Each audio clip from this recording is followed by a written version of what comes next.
Masechet Sukkah, Daf Kaf He 25. A lot of very interesting halachot, especially about avelut.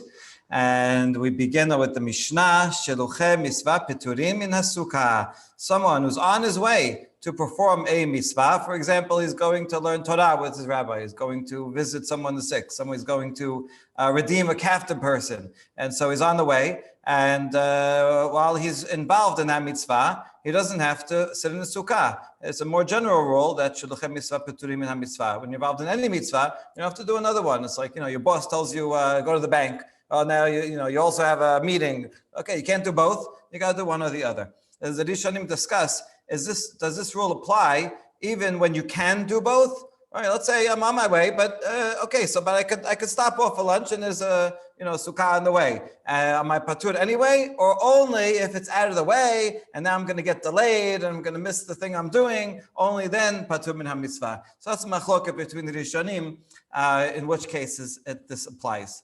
Cholin umeshameshehen peturim min ha-sukkah. Someone who is sick does not have to sit in the sukkah, and also the people taking care of the sick. Right? This is a priority. You got to take care of the person, and therefore they could eat bread outside the sukkah. And the third example is ochlim v'shotin aray chutz la-sukkah. Anyone, even if they're not involved in the mitzvah or sick, they can eat and drink in a temporary way outside the sukkah. The word aray is interesting because the whole sukkah is a temporary structure, right? But the point is you can have a snack or just a drink outside the sukkah. So all these are exceptions to those who have to eat in the sukkah. So we begin, what is the source that someone who's involved in the mitzvah does not have to sit in the sukkah? Perfect. Parashat HaShavua, coincidence, right? So when do you have to say Kiryat Shema and other mitzvot that are similar to that, Tefillin? Only when you're sitting in your house. In other words, when you're doing your own thing and you have nothing else to do, then you could, then you have to sit in the sukkah. And then you have to do Kiryat Shema and everything. But if you're already involved in the mitzvah, then you don't have to. And the next phrase, when you're going on your way, so you have to say Kiryat Shema when you are traveling wherever you are, but not a chatan. A chatan on the night of his wedding, when he's thinking about consummating his marriage, he's preoccupied.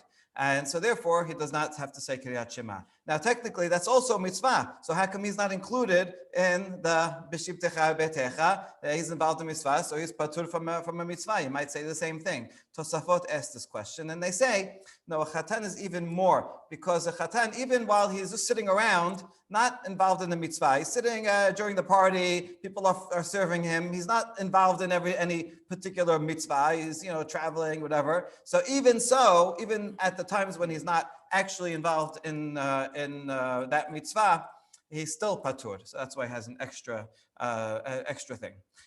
Good. So that's the baraita. This baraita, Tosafot points out, there's another version in the Yerushalmi where the two pisukim are switched around. That b'shibtecha betecha, that's talking about a chatan. You only have to say Kiryat Shema when you're home and sitting around doing your own thing. But if you're home and you're involved in the mitzvah that you do at home, then you're patur. B'lechtecha b'derech, that's talking about someone who's on his way out doing a mitzvah. He's performing, visiting the sick, redeeming a captive, going to study Torah. That's b'lechtecha b'derech. So actually, that switching it around makes a little bit more sense. I did do a quick check on the manuscripts. All the manuscripts of the Bavli have what we have here in the printed edition. So the other version is only in the Talmud Yerushalmi.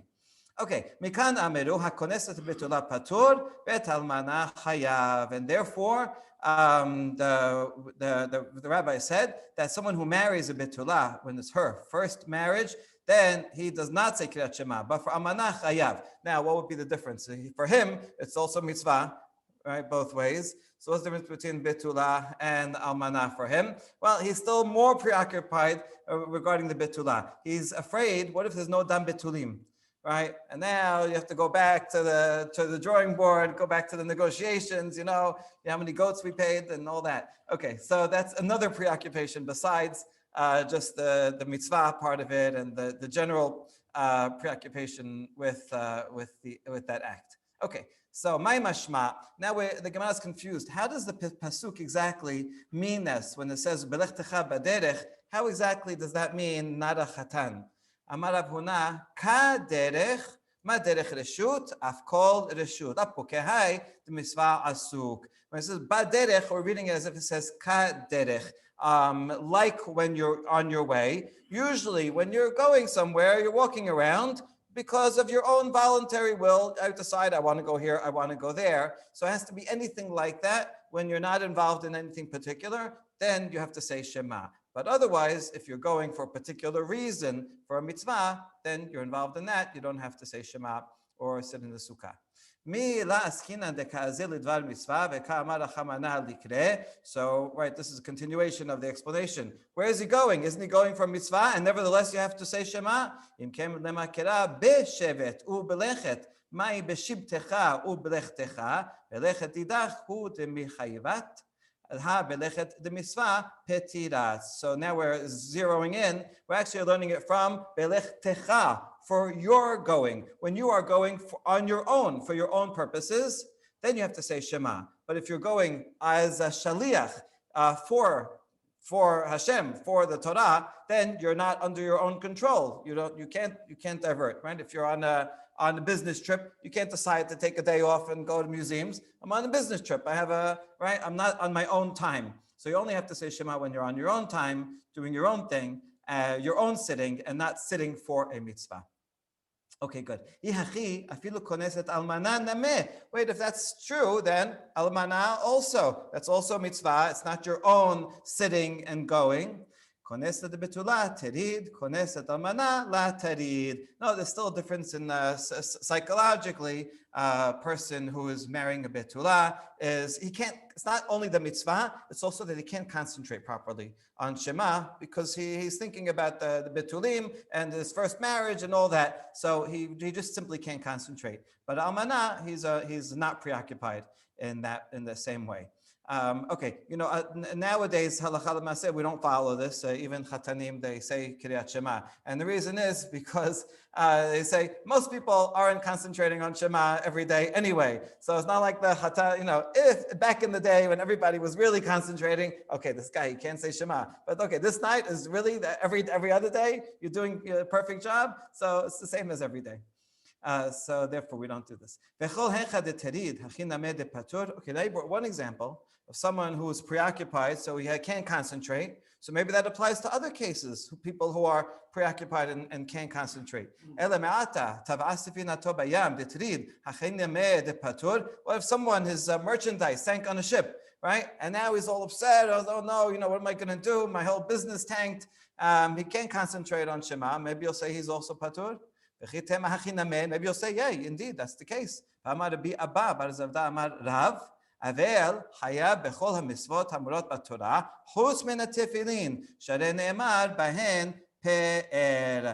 So we say, no, you're not gonna say this because look at Avel, he's preoccupied. He just lost a loved one. He's hard for him to concentrate. Nevertheless, Avel has to do all the mitzvot in the Torah. Except for tefillin. Tefillin in the pasuk in Yechezkel calls it splendor. It's like a crown. So when someone's avel, they shouldn't be wearing a crown that's too happy, too glorified. But everything else avel has to do.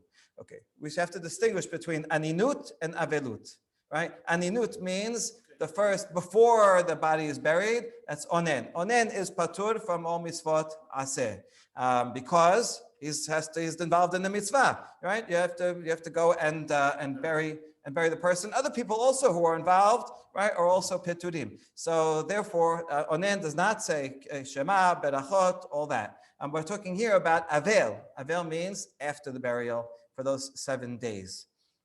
Okay, we're going to come back to the statement about tefillin. Keep it in mind, and we'll say more about it. So, hacha terid tirda de misvah, hatam terid tirda de reshut. So, what's the difference between this person, the person who is involved in on his wedding night, and he doesn't have to say it because he's preoccupied and can't concentrate, and then how come someone whose boat sank does have to say Shema? So the answer is when you're preoccupied with a mitzvah, then you're patur. But if it's reshut, meaning it's something that just happened to you, you have to gather yourself together and say Shema anyway and concentrate on it. And so we learn that from Avel also. He said because he lost someone, right? We understand you're sad. Nevertheless, for a few minutes, concentrate and say Shema. Okay, I'm going to get to Tifili in a second. Ha'osek b'mitzvah, patur min ha'mitzvah, mehacha nafka, mehatam nafka. Okay, we just had one derivation. If you're involved in one mitzvah, patur, we learned it from Belechtecha baderech. But we say, no, wait, there's another place we derive it from. The Tanya, Vahi anashim asher hayu temeim lenefesh adam. Right, in Bimidbar, you had people that came to Moshe on Pesach, and they said, we're tameh, we can't perform Korban Pesach. What should we do? We don't want to lose out and not be able to go do Korban Pesach. It's not just a mitzvah. This is like a major mitzvah that shows our connection with the people and the berit. So we don't want to lose out. And Moshe says, oh, you're right, good point. Pesach Sheni. Now, Otam Anashim Mi Hayu. Who were these people and why were they tameh? Now, this goes into Dirash. I mean, there's people dying all the time. There's always someone who was tameh. But we say, well, maybe it's someone specific that we know. Noseh Arono Shel Yosef Hayu. Divrei Yosef HaGalili. I remember they had took the bones of Yosef, who was interred in Egypt, and he said, take my bones out. So someone had to carry the bones. The bones are tameh. Anyone who's carrying them are tameh. They're in a coffin still. If you're carrying a coffin, also tameh. And so, right, it goes down as well. And even without the ohel, just carrying bones, right, is masa. So they're tameh. That's one opinion. Rabbi Akiva Omer, Mishael ve'Elsafan hayu shehayu oskin ben Nadav Avihu. Mishael and Elsafan are Midrash says are the people that when Nadav and Avihu died on the day of consecration of the Mishkan, they're the ones that pulled the bodies out, and so they were tameh lamet. Okay, so the rabbis, they're looking for people that we know that for sure were tameh, right? Someone had to be involved in these two burials. Rabbi Yitzchak Omer, Im noseh arono shel Yosef hayu, kevar hayu yecholin litaher. Yitzchak disagrees. He said the people carrying Yosef, they were carrying them on their way from Egypt till they got to Har Sinai. Then they're at Har Sinai for 10 months. Right? They receive the Torah, they build the Mishkan. This is consecration day, is almost a year later. So they had plenty of time to become tahor, and it only takes 7 days. And they weren't carrying; it was just the aron. It was just sitting there. So that doesn't make sense. And also Mishal ve'Safan. When was the inauguration day? Yom HaShemini. That was Rosh Chodesh Nisan. And now we're talking about the 15th, 14th of Nisan. So again, you have 2 weeks, more than enough time to become tahor. There's no mikveh. No, they had to find something. They had to find a aqueduct or something, an underground aquifer. Ela oskin bemet misvah hayu shachar shvi'i shelahen liyot be'erev Pesach. You know, the Dead Sea sect, they get water, but you can go there and they have at least a dozen mikvaot.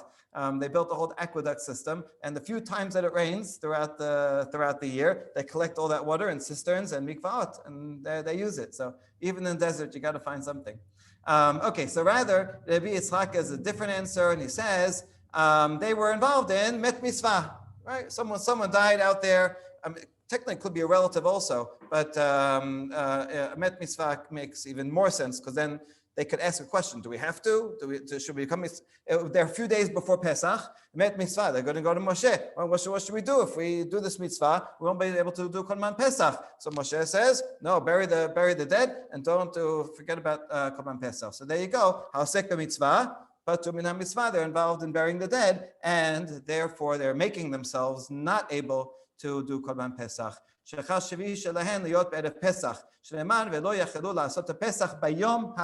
We say furthermore that maybe they buried the dead exactly 7 days before, so that the 7th day ended on the 14th, which means they couldn't prepare Korban Pesach, even though on that night they would be tahor. And they could eat it if someone else had prepared it. Nevertheless, no, they're patur. All right, they could do it the next day. They could eat it the next day. Nevertheless, because they're not part of the preparation, they can't be part of the eating either. And that's why they come and ask. And Moshe says, okay, you do it next month. So now we have two different derivations for the principle that someone who's involved in the mitzvah is exempt from another mitzvah. One from Belech Techa Baderech and one from Pesach Sheni. So why do we need both derivations? So one should suffice. So here's why. Sericha. If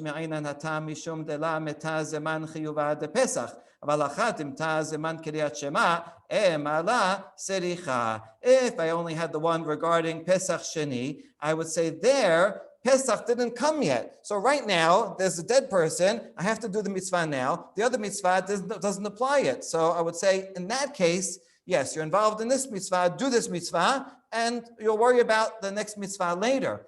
But the Kiryat Shema example is where they both apply at the same time. I'm involved in one mitzvah right now to go learn Torah or to consummate the marriage. And now, right now, I'm saying I have to say Kiryat Shema. So I would say in that case, maybe not.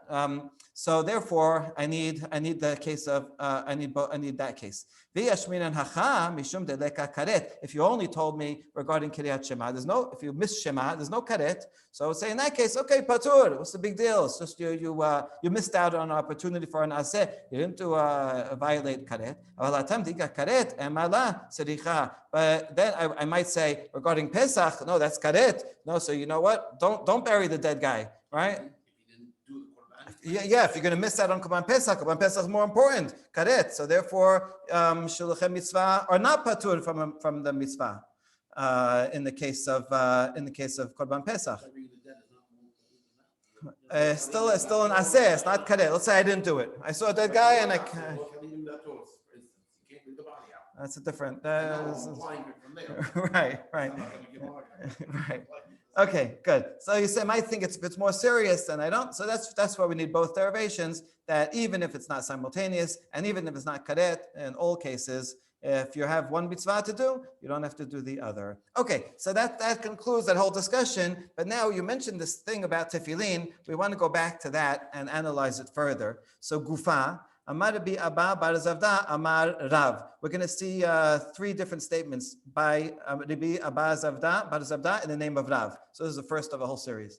Avel haya bechol misvot amorot batorah chutz betefillin. Shareh ne'emar bahen pe'er.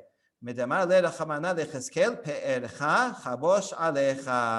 אתו דמחייבת אבל כולה עלמה petire. Okay, so Avel, which means after the burial, for 7 days, person has to do all the mitzvot except for tefillin. Right now, it sounds like you wouldn't wear tefillin all 7 days. How do we know that? Because they're called pe'ed. Where do we learn this from? Yechezkel. Yechezkel, here, Hashem tells him, listen, your wife is going to die. Your beloved wife is going to die, but I don't want you to do any of the laws of mourning. Right? No covering your face. They would wear a veil, right? No going barefoot, none of these things. And this is a sign. Everybody's going to ask you, why'd you do this? And they say, this is a sign of Bnei Israel. We are going to have a destruction. It's going to be so bad, we won't be able to mourn. Right? We're going to be, on the way. This is like, in Iraq when they had the suicide bombings, and then the suicide bombers would come to the mourners' homes. So they couldn't, right? If you mourn for someone, then they attack those. So they couldn't even mourn. So Yechezkel says that's what's going to happen. The next day, his wife dies, and he does this. That's exactly pe'er, right? So don't bind your splendor upon you. This is talking about some kind of headdress, a turban that would usually wear. No, you have to look disheveled and take off your turban. The Pesukim don't say that it's tefillin, but the rabbis derive what is pe'er, what is something glorious that you wear on your head. That's tefillin, and that's why on Tisha B'Av we don't wear tefillin, right? That's the custom of Shulchan Aruch is not to wear tefillin at all, not at home and not in Bet Knesset. You come to Bet Knesset and you pray without tefillin. In the afternoon you put on tefillin because already then it's nachamu, right? You pass the time. So this is the source that Avel would not. But then the Gemara qualifies. Pasuk in Amos said that the day of death is a bitter day. From here we learn that the first day of Avelut is the most bitter. right? That's where the emotions are the most raw. By the second day, the third day, the first 3 days are also, but then, it gets less and less. So therefore, we limit Rav's rule that Avel only doesn't wear tefillin on the first day of Avelut, but after that, he does wear tefillin. And that is halacha l'maaseh, right? An Avel, the first day, should not wear tefillin at all.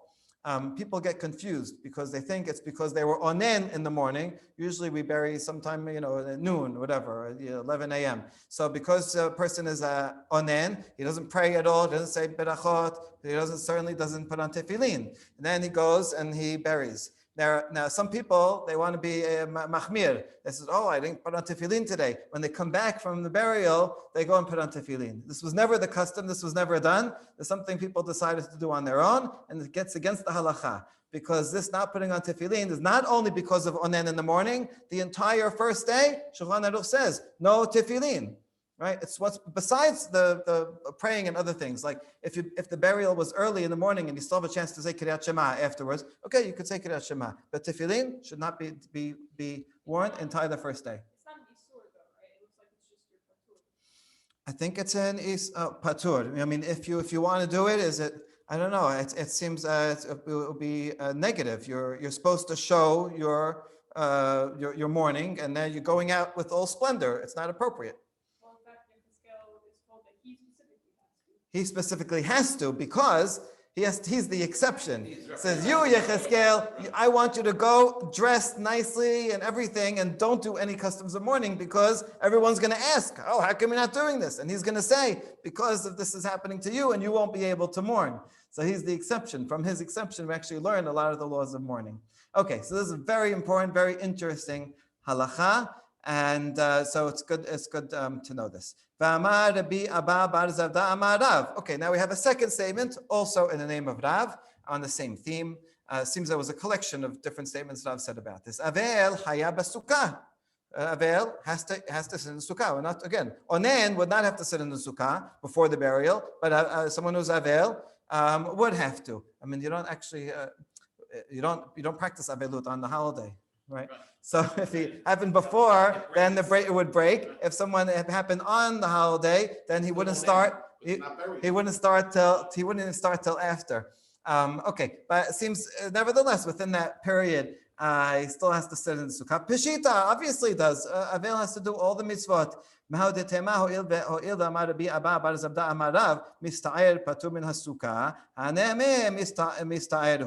We might have compared this statement of Rav with another statement of Rav that someone who's suffering doesn't have to sit in the sukkah. We apply that when it's cold, it's not, it's whatever reason, it's not comfortable to sit in sukkah, then patur. So maybe you'll think this person is mistad, he's suffering, because he's thinking about the loss of his loved one. Now,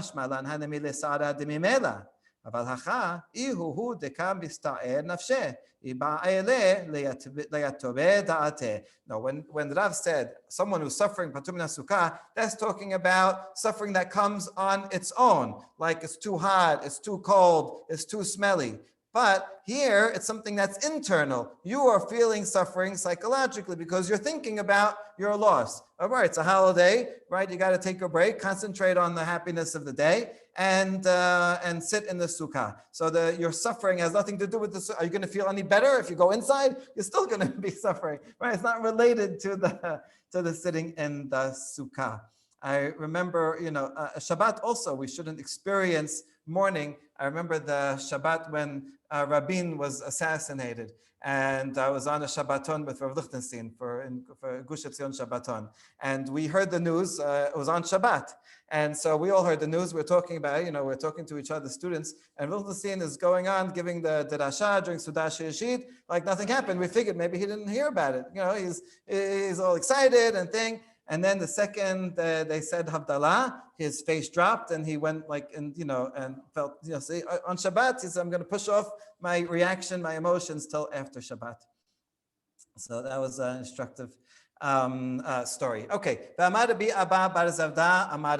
third statement by also Rav, Hatan v'hashoshbinin V'chol b'nei ha'chuppah peturin min ha'sukkah kol shib'ah. Groom and all the the best man, all the people that are there to make the chatan happy and take care of all his food and sing, all patur min ha'sukkah, all 7 days.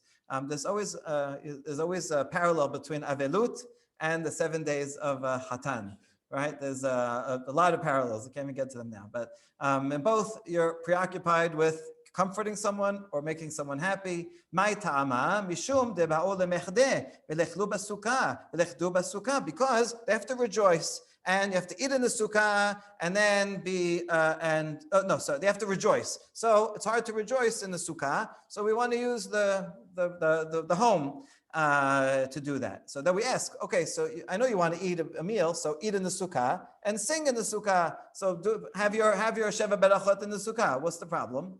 Is en simcha ela bechuppah. No, you can only do it in the chuppah. Chuppah doesn't mean what we call chuppah, the 4 sticks. They would build a home for the chatan and kala. It would be like this temporary, tent kind of thing. Where we talked about it the other day. With Rabbi Avi spoke about it, right? So this would be a special tent that is specific for them. They would decorate it, and everybody would come. It would be in a public place, and everybody could come and enjoy. So you need the chuppah. It's made for that, and if you're doing the sukkah, it's not going to be the same. So, fine. So eat in the sukkah, and then when you finish the meal, then go to the chuppah and do the singing and dancing. No, you can't enjoy except with the food, right? Everybody knows that. All the crowd always gathers to wherever the food is, or maybe where the bar is. Okay, so therefore you have to do it in the chuppah, and doing it in sukkah is not going to be as enjoyable for the chatan. So we prioritize the happiness of the chatan. All right. Why don't you make the chuppah, right, this special wedding canopy in the sukkah and put them all together? Abiya says, no, it's a problem of yichud. Yichud with another man. Usually they put the sukkah on a roof, on a balcony, a place that's not in the public thoroughfare. So then, you're going to have some best friend comes over, and the guy has to go somewhere, and then you're going to have the bride and the best friend and alone together. So we want to avoid that. Whereas if it's a chuppah is in a public place, everybody is always coming in and out, and they won't have yichud. Rava Amar Mishum Sa'ad Hatan. Rava says, no, the Hatan, he's always going to feel uncomfortable. Sukkah, you make it with 3 walls, 2.5 walls. Okay, he's trying to be intimate with his wife. There's people looking. Right.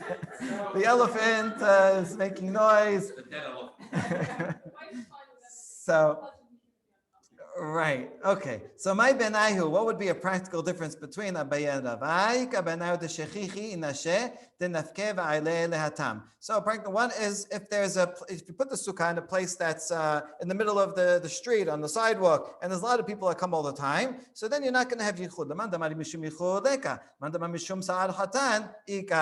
But the one who says I'm worried about people looking and we're not going to have privacy, then it is a problem. So they're actually almost opposite worries, right? One is that it's too secluded, one is that it's too public. So I imagine the chuppah of the chatan, the one that they usually make, is something that is in a public area, but that you can close it up and have privacy when you need. Right. Amar Rabbi Zera, Ana achli basuka v'hadi b'chuppah v'chol sheken dechadi libay teka'abidna tarter. Rabbi Zera says, I don't know what your problem is. And when I got married, I did both. I ate in the sukkah, and then we had a party in the chuppah, and I was extra happy because I knew that I fulfilled both mitzvot. So you can do both, and he doesn't agree with what we said before.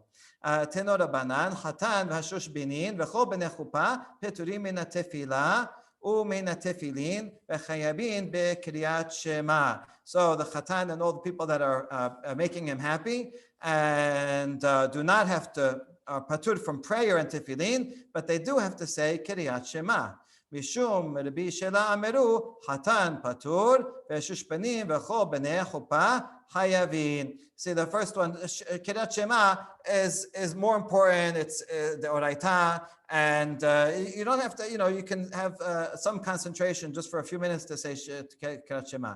Rabbi Shela disagrees and says the chatan is patur. He's preoccupied. Everybody else, right? Go outside for a minute, and you can pray, and you can put on tefillin, and it's not a big deal. So he disagrees. Baruch Adonai L'olam. Amen. Amen.